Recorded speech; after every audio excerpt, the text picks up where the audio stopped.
Matapos ang drama ng shootout, walkout naman ngayon. Anong nangyayari dito sa Senado? Ano ang implikasyon nitong nagganap kanina na pagwa-walkout ng mga senador?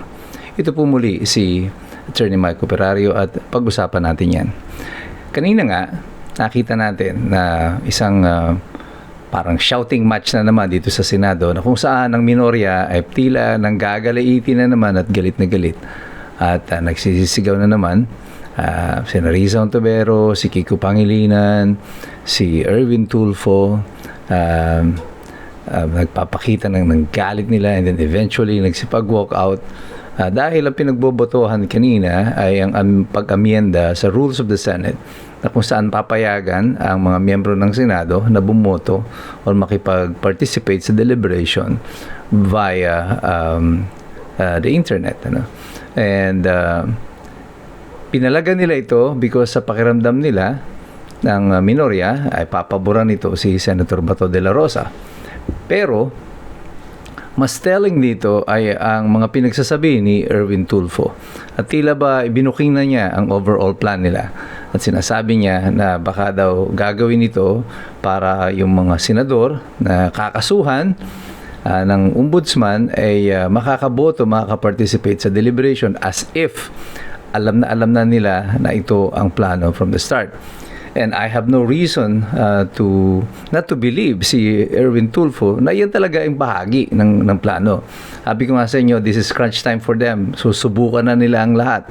At kasama na po dyan, yung hindi nila mabawi yung Senado, ang gagawin dyan ay isa-isang ikukulong ang mga kalaban ng administrasyon at para mabawasan ang kanilang bilang, hindi sila makaparticipate, kung saan magkakaroon ng abnormal na sitwasyon wherein ang mayorya, although hindi pwedeng palitan ang Senate President because they needed 13 votes to do that, sila ang mayorya dito ang laging matatalo sa botohan dito sa Senado sapagkat wala silang bilang dahil ikukulong daw yung mga ilan. Si Senator Bato de la Rosa nagtatago naman hanggang hindi pa naglalabas ng desisyon ang Korte Suprema tungkol sa kanyang petisyon.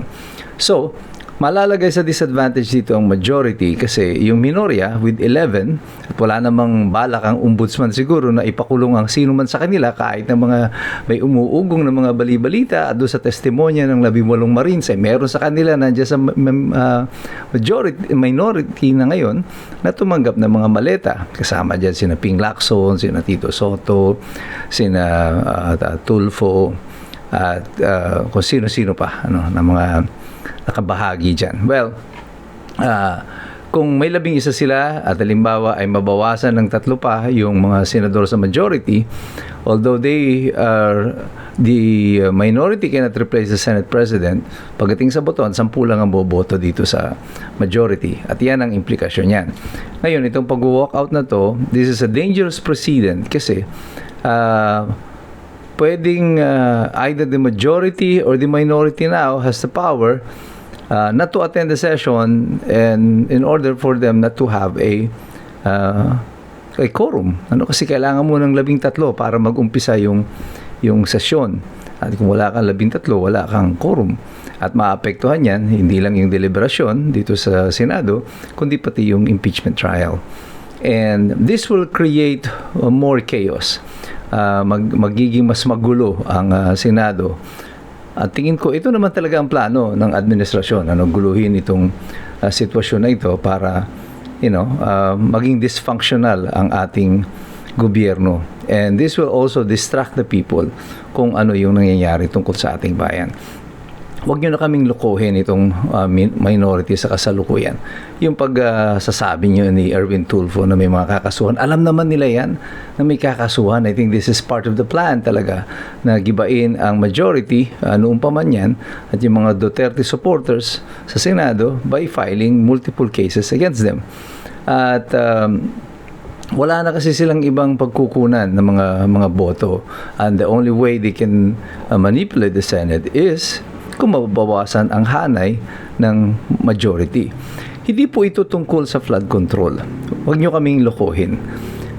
Kasi kung flood control ang pinag-uusapan, ay nasaan na yung mga 65 na contractors na sinasabi nyo noon? Si Ping Lacson na nagre-report yan. Nasaan na yung top 15 ng mga contractors na di umano ay kumupong ng mga kontrata na si BBM pa mismo ang nag-report? Asan ang mga kaso nila?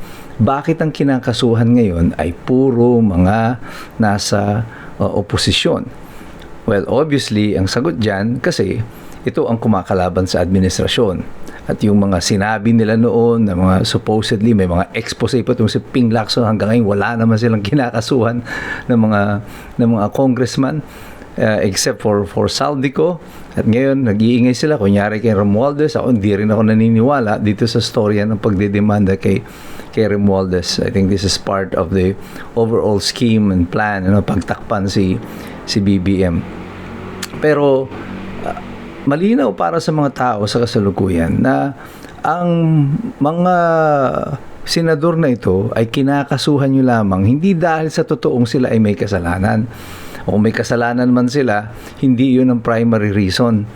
Ang primary reason nyo ay gibain ang majority ngayon sa Senado.